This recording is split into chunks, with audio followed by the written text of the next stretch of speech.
I just want to take a minute here to interview. We missed him on the Santa Fe deal because I couldn't find him. But this is Mr. Michael Madden, a great family of the Santa Fe Speedway. So say hi to everybody, Mike. How you doing? How many people remember Santa Fe Speedway? Raise your hands. Okay, you know, over the years, I started with my dad was Lucky the Clown and my brother was Al Madden, okay? But anyway, the first time Santa Fe had Tracy and Elrod in the old coupes, and I used to, you know, Roger Kling, and we used to paint these cars. I was young back then. We used to paint these cars for $5 a piece with a roller. And you know, I went home to my ma, and she says, "Where were you at?" I says, "I was over at Roger's house." I says, "He gave me a paintbrush, and he says, go to it, paint the car, you know, the color that he gave me." I went home, and my ma says, "What happened? You got it all over your clothes. How much did he give you?" I says, "He gave me $6. And my ma says, "I can't buy you a pair of pants for $6.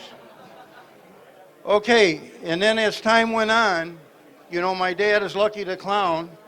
You know, I lived at the racetrack. We had to wear white pants to get in the pits and everything else. Rossio, my brother built a car for him. We're good friends with 44 here. And you know what? Racing has changed, you know, over the years. But Santa Fe Speedway had blue clay. It was probably one of the best short track there was. And I remember, you know, through the years, my dad, Lucky the Clown, owned car 25, and Larry Robb won a championship with it. And I'm trying to think of it. Larry Robb also won a championship with that car.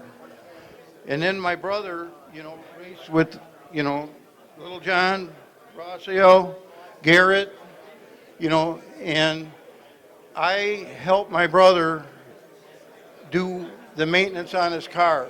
And back then, he had a 6-cylinder straight inline 6. He ran 37 features in a year at Santa Fe. And you know what? He built a Mad Dog chassis. And a lot of people won at different tracks with that. And I worked for Frank Irons, where we did Dugan's motor at Santa Fe, Rossio. I think we did yours at Rossio's. And the people were a family.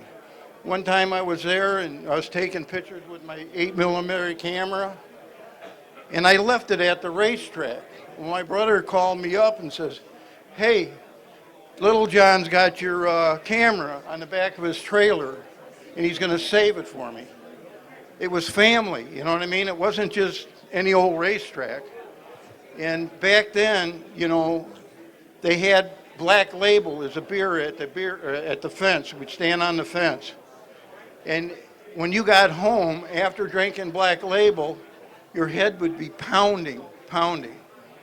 And then my brother took the AMC car that Mars Mobile had, because they wouldn't let my brother race the 06 anymore. It was a straight inline 6.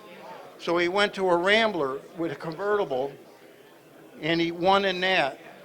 And then the third year, he won again, and I can't remember what car that was. You know, it's been that long ago. But anyway, coming here, meeting all you people, it brings back memories, you know, for each and every person has a story to tell. Don't be afraid not to come up here and let everybody know. All right, thank you. Thank you. Thank you, Mike. I appreciate it. And Mike's sister and Al's sister, Tammy, is out there somewhere, but I'm sure she's hiding because she doesn't want to talk on the microphone.